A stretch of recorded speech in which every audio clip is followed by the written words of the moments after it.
He is creating the world. In the other, as Vishnu, he is maintaining it, administering it. In the third, as Shiv, he is engaging in the process of dissolution.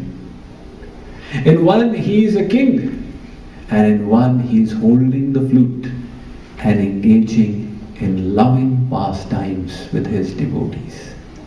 So, he who is Vishnu is also Sri Krishna. There is no difference. However, Vishnu is the official form. He is manifesting his official aspect. Vishnu is he who sits in everybody's hearts, notes the karmas, keeps an account, gives the results, takes care of the world. And as Sri Krishna, he is just exchanging love with the devotees. So the love that we want from God, you will not get it from his official mood or position. You will get it from his homely form.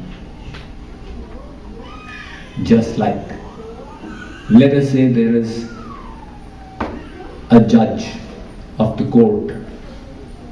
This judge, when he is at home, you see his loving form. His wife is there, his mother is there, his son is there. The son says, "Father, can you please become a horse? Let's have a great time." So the judge is on all fours and the son is sitting on top. "Come on, my dear horse, faster, faster." This is the loving form of the judge. The same judge, when he goes to court, he's on his chair with the wig and the hammer. Now this is his official mood. If the son was to walk into the court, "Father, today I don't have school, I decided to meet you here and play here as well. Can you please become a horse for me?" The judge will get up and give him one slap. Is that the way to behave? Now the son is shocked. Is he the same father who plays so lovingly with me? What has happened to him? Why is he so serious out here? My child, he is the same father, but the mood has changed. This is the father in his official mood, and that was the father in his homely mood. The love that you want, you will get it from the father at home, not from the father on his official seat. Out here, everybody is scared, including the big attorneys, because when he hits that hammer, order, order, everybody is then trembling. But that order, order, do you think it's going to work with his wife? If the judge says, "My wife, she trips over these small things, let me try it out." He takes the hammer to his house, and next time there is an argument, he hits the hammer, order, order. Is the wife going to listen? She'll take that Velna rolling pin and make the judge tremble. The judge is the same, but look at the difference. Similarly, God is one, but we wish to relish the sweetness of his devotion, and that we are getting from his Krishna form, where he is not concerned with the affairs of creation. He is only engaged in pastimes of divine love. Even in that Krishna form, if you go through the Bhagavatam, there are different pastimes. There are pastimes that he killed. God killed this Agasur, Bakasur, some demons. But a Rasik saint, when they read the Bhagavatam and they come across these incidents, that he killed Agasur, Bakasur, they turn the page. This has got no bliss in it. For God to kill a demon, what is so special? If he merely thinks all the demons will die, the speciality arises where the devotee starts beating God. Mother Yashoda has tied Krishna to the grinding wheel, and she says, "Did you eat mud?" And little Krishna says, "Mother, I did not eat, leave me." Now this Leela is most amazing, because He who grants liberation to the souls from the bondage of material energy. He has been bound by his mother to that grinding wheel and is asking for his own liberation. Why? Because he has this rule of love. Ye yatha mam prapadyante tas tathaiva bhajamyaham.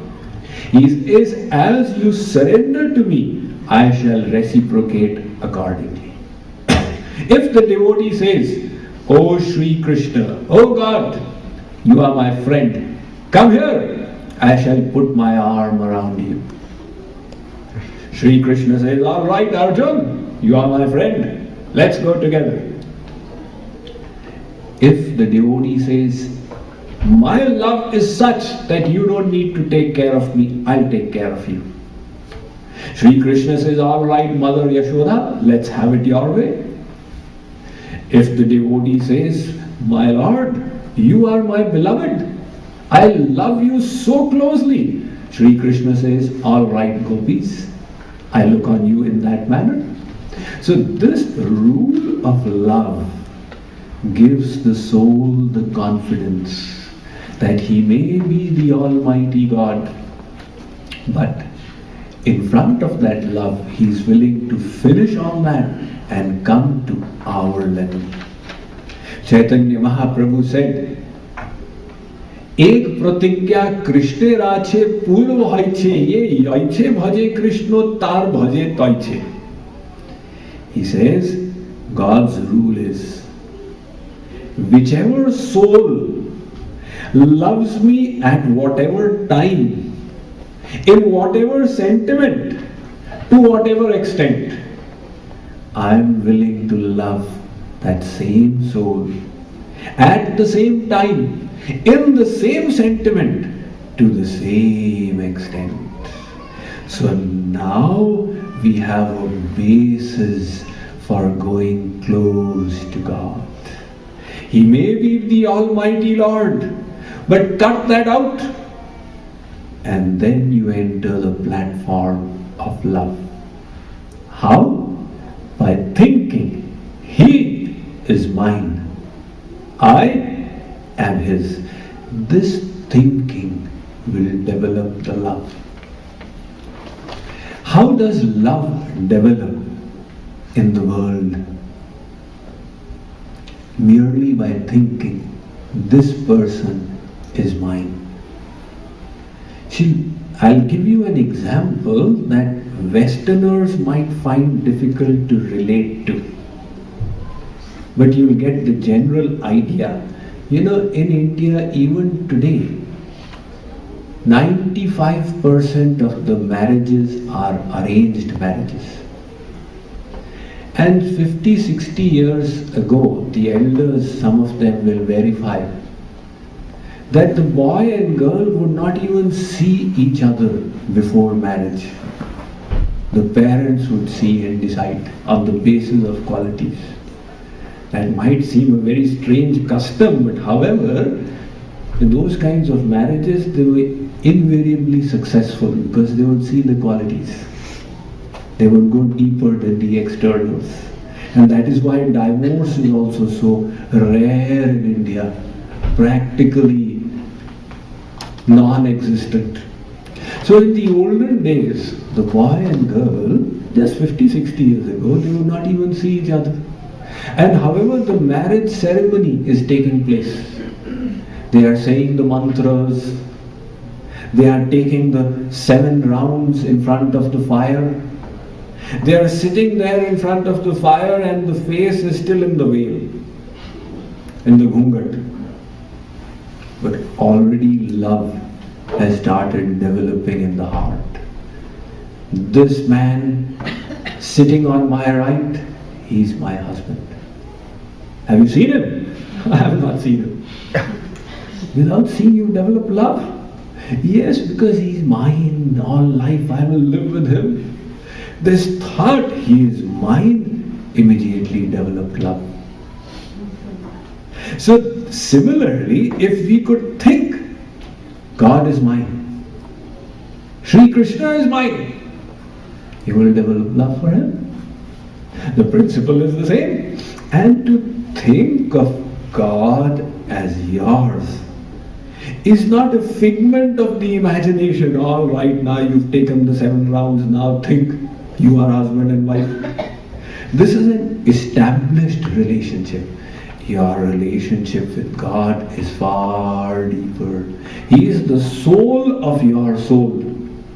Harir deha bhritamatma swayam prakritirishvaraha tat padamulam sharanam yatakshemo nidamiha.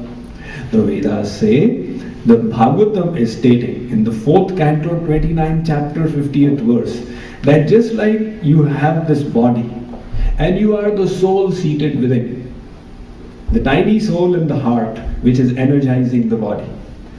However, your soul is the body of God. He is the soul of all the souls. In other words, He is seated within your soul.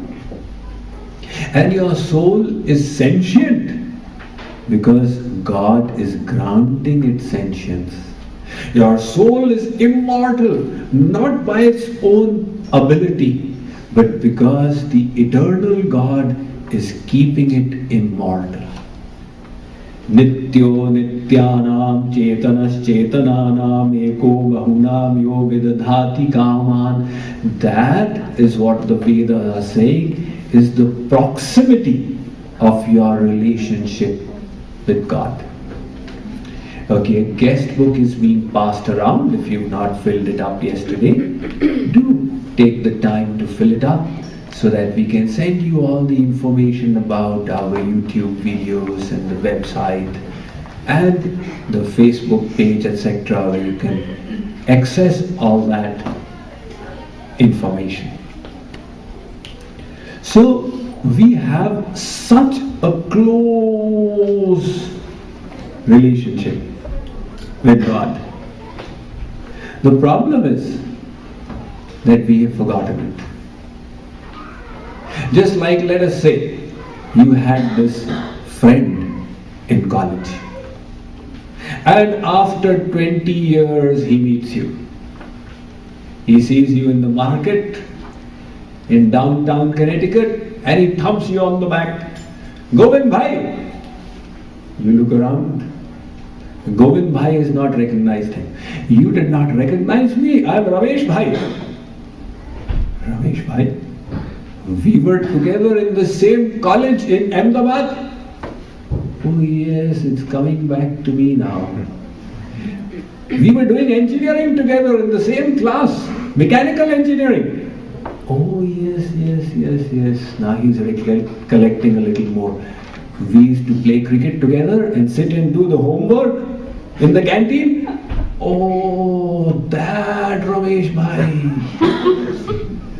Now Govind Bhai and Ramesh Bhai, they had this friendship. However, it had slipped out of his mind. So to remember it required an endeavor. Similarly, we do have this eternal relationship with God which is closer than anything else. He is seated inside us. However, we have forgotten about it. And we have got accustomed to accepting the world as ours. My body, my family, my mind, my intellect, my bank balance, my house, my car, all this my of the body. Now to transform this, who is mine? God is mine, Sri Krishna is mine. This is what will require effort. We will discuss that effort in tomorrow's program. But basically we have to decide that Sri Krishna is mine. God is mine. I am His. That is the basic.